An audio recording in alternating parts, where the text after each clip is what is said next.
اعوذ باللہ من الشیطان الرجیم، بسم اللہ الرحمن الرحیم۔ السلام علیکم دوستو، کیا حال والا ہے؟ خیر خیریت ہے؟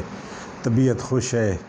اللہ پاک سب کو خوش رکھے، آباد رکھے، نیک حاجات پوری فرمائے اور اللہ پاک سب کو کامیابیاں کامرانیاں نصیب فرمائے۔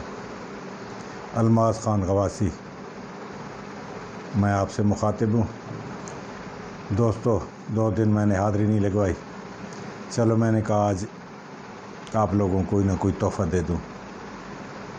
بہت سے لوگ حکمہ حضرات موٹاپے کا نسخہ پوچھتے ہیں کہ موٹاپے کا آپ اس طرح کریں کہ 50 گرام سہاگا لے لیں، اس کو پھلا کر لیں، جب اچھی طرح پھول جائے تو اس کو پیس لیں،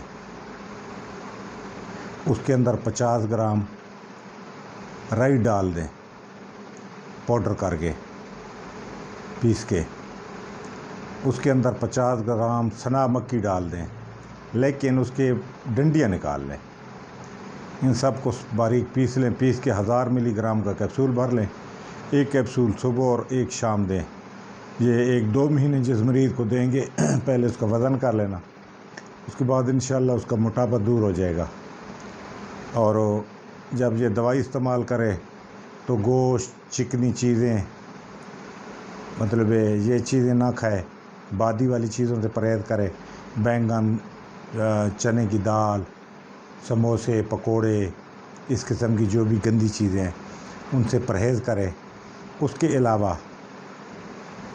سبزیاں کھائے اور روٹی بھی اپنی مقدار میں ذرا تھوڑی سی ہلکی کر لے، تھوڑا سا مطلب ہے کہ جس طرح ڈائٹنگ کی جاتی ہے کھائے، لیکن تھوڑا سا ہلکی غذا کھائے اور تھوڑا سا ہاتھ ہولا رکھے، تو اللہ کے فضل سے انشاءاللہ اس کا موٹاپا کم ہو جائے گا۔ 1 مہینے کے اندر انشاءاللہ بہت زیادہ فرق پڑ جائے گا، 2 مہینے کر لے گا تو اس کی ہر چیز نارمل آ جائے گی۔ ٹھیک ہے جناب؟ تو دوست مطلب پوچھ رہے تھے کامنٹ میں نے کہا چلو یہ بھی بتا دوں، یہ بھی مطلب عوام کی ضرورت ہے، لیکن پرہیز سنت ہے، پرہیز ضروری ہے، پرہیز ساتھ ضرور کریں۔ مکھن، گھی، چکنائی والی چیزیں، گوشت، یہ ان چیزوں سے تھوڑا سا ان دنوں میں پرہیز کریں، جب اس کے بعد جسم نارمل آ جائے تو اس کے بعد اپنا مطلب ایک روٹین کے مطابق انسان کھاتا ہے، استعمال کرتا ہے، اس کا کوئی فرق نہیں پڑتا۔ ٹھیک ہے نا جناب؟ تو میرے گروپ کو سبسکرائب بھی کریں، لائک بھی کریں اور بٹن دبا دیں تاکہ آپ لوگوں کو میری ویڈیو ملتی رہیں۔ یہ آپ لوگوں کی بڑی مہربانی۔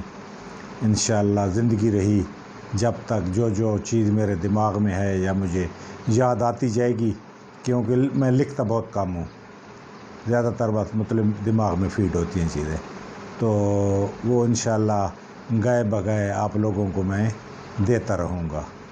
تو جو لوگ مطلب مجھے جانتے ہیں کہ جھوٹ والا کام میرے اندر نہیں ہے، نہ میں جھوٹ بولتا ہوں، میں سادہ سودہ سا بندہ ہوں، اسی لیے سادی سودی ویڈیو ڈالتا ہوں۔ مقصد میرا کہنے کا یہ ہے کہ بس جو اصل چیز ہے وہ آپ لوگوں تک پہنچے، جو اصل نسخہ یا اصل حقیقت ہے وہ آپ لوگوں تک پہنچے، تو انشاءاللہ یہ استعمال کریں۔ اور آپ کی آسانیوں کے لیے میں وہ نسخے پیش کرتا ہوں جو عام بندہ بھی بنا کے استعمال کر سکتا ہے۔ ٹھیک ہے نا جی؟ تو باقی انشاءاللہ اگلی ویڈیو 1 آدھی اور نسخے کی دیتا ہوں، اس کے بعد کوئی 1 آدھی کیمیا کی بھی، ساتھ کیمیا کے دوستوں کے لیے بھی دیتا ہوں، جتنا تھوڑا بہت علم ہے تو وہ بھی انشاءاللہ۔ آپ میرے حق میں دعا کریں، میں آپ کے حق میں دعا کروں گا۔ السلام علیکم۔